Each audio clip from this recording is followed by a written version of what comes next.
Hello అండి, welcome back to my channel. నేను మీ లావణ్య. ఈరోజు వీడియోలో కాకరకాయ వేపుడు చేదు లేకుండా ఎలా తయారు చేసుకోవాలో చూపిస్తాను. ముందుగా కాకరకాయని చిన్నగా కట్ చేసుకొని పక్కన పెట్టుకోండి.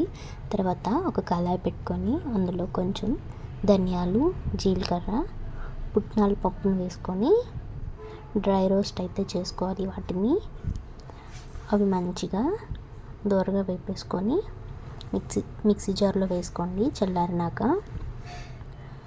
అందులోనే ఒక 10-12 వెల్లుల్లి రెబ్బల్ని అందులో వేసుకోండి మిక్సీ జార్లోనే.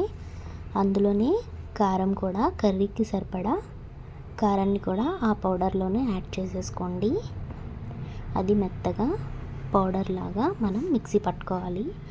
తర్వాత దాన్ని ఒక పక్కన పెట్టుకొని ఇప్పుడు కర్రీ చేసుకోవడానికి ఒక పాన్ పెట్టుకొని స్టవ్ ఆన్ చేసుకొని అందులో ఆయిల్ పోసుకోవాలి.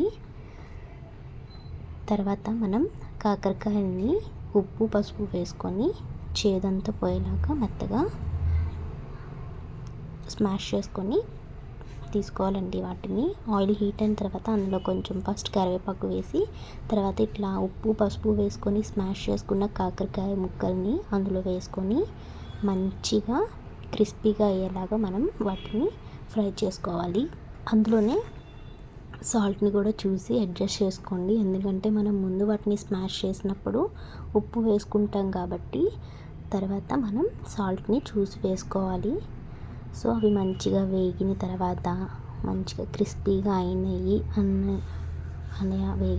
వేగిన తర్వాత మనం మిక్సీ పట్టుకున్నాం కదా ఒక పౌడర్ని, అట్లా వీడియోలో చూపిస్తున్న విధంగా అట్లా ఫ్రై అవ్వాలి. తర్వాత మనం ఆ పౌడర్ని వేసుకొని లో ఫ్లేమ్లోనే పెట్టుకొని స్టవ్ ఆ పౌడర్ని వేసుకోవాలి, లేదంటే పౌడర్ అంతా మాడిపోతుంది. సో లో ఫ్లేమ్లోనే మనం ఆ పౌడర్ వేసుకున్న తర్వాత ఒక 5 minutes ఫ్రై చేసుకుంటూ ఉండాలి.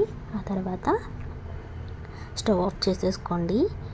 ఇలా చేసుకుంటే కాకరకాయ అస్సలు చేదు ఉండదండి. మీరు ఒకసారి ట్రై చేసి చూడండి. Thank you for watching.